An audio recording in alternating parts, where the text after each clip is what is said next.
Good morning to everybody. Well, it's good morning for me at the moment. Probably good morning for you, or good afternoon, depending on where you are in the world, I suppose. Right, so it's vlog day. Two things today. Firstly, I've added Reiki Attunement to my website and the Red Cover Magic School. At the moment, I've got Reiki 1, level 1 on there. Now this is traditional Usui Reiki, so don't expect it to be Karuna or whatever else forms of Reiki there may be out there. There's lots and lots and lots. They pop up almost every day. So this is traditional Usui, which I was attuned to and taught, and so that's level 1. It's on the website, so you can go and book for that if you'd like. But as I said, it's also on the Red Cover Magic School. So if you hit the join button below, you can join the Magic School. Everything of mine is on there, which is why that's on there. So you can read the manual and then ask for it. If you want an attunement, then you can get an attunement. What does attunement mean? It means being connected to a particular channel of energy. And in this case, it's being connected to the energy of Reiki. And after that, you can then go and do, or give yourself Reiki, or give other people Reiki. You can give your animals Reiki, your children Reiki, your plants Reiki, into your garden. So you can pass on healing energy to whoever and whatever requires that healing energy. And I've spoken about Reiki on here before, so if you want to know more about Reiki, just do a search on my channel. You'll find some information. But basically it's just being a channel for the energy. You are not the healer, the Reiki is the healer. So you just channel the energy through you, and Reiki energy is intelligent, so it finds where it needs to go and what it needs to heal. All right. So that's Reiki. All right, then the other thing, if you are a lover of Lord Ganesh, tomorrow, Wednesday, is Ganesh Chaturthi, so it's his birthday. Time for birthday celebrations. So you might just want to have a look into that if you want to celebrate that yourself.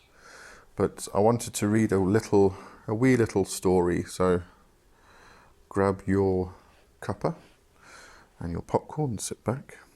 This is from Srimar's site. It's story of how Ganesh was born. I do love how these stories are written on the site. Shiva said to Nandi, "Go tell Parvati that I need to see her immediately."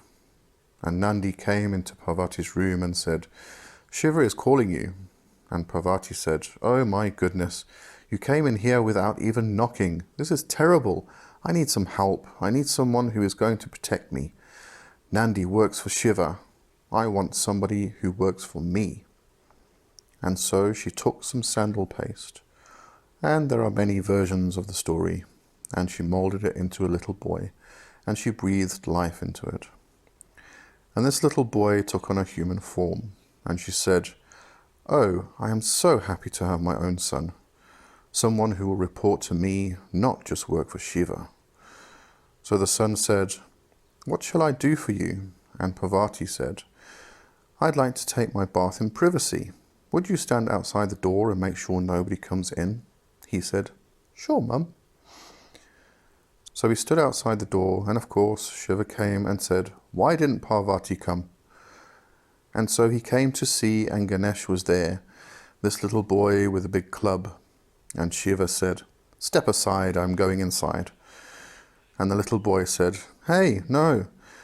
Mum told me to stand out here and don't let anybody come in until she has done with her bath. She wants a little privacy." And Shiva said, "What are you talking about? This is my house. That's my lady. And who are you?" Words led to battles, and battles led to the severing of Ganesh's head. And when Shiva cut off Ganesh's head, of course Parvati came out from the bath, and she was mad.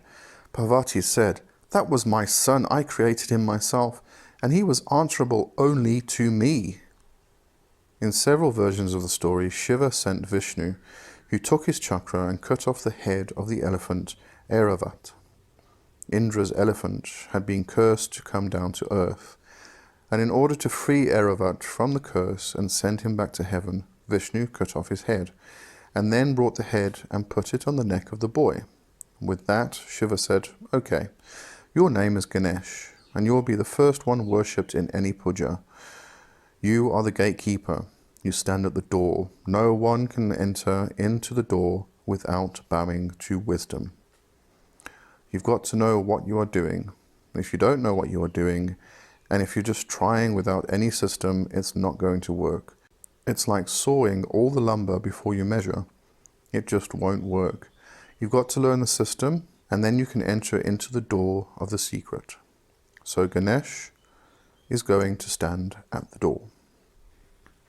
So that's how he was born, or how he was twice born. So he was born twice. The second time he got the head of the elephant, which is why we now see him as an elephant.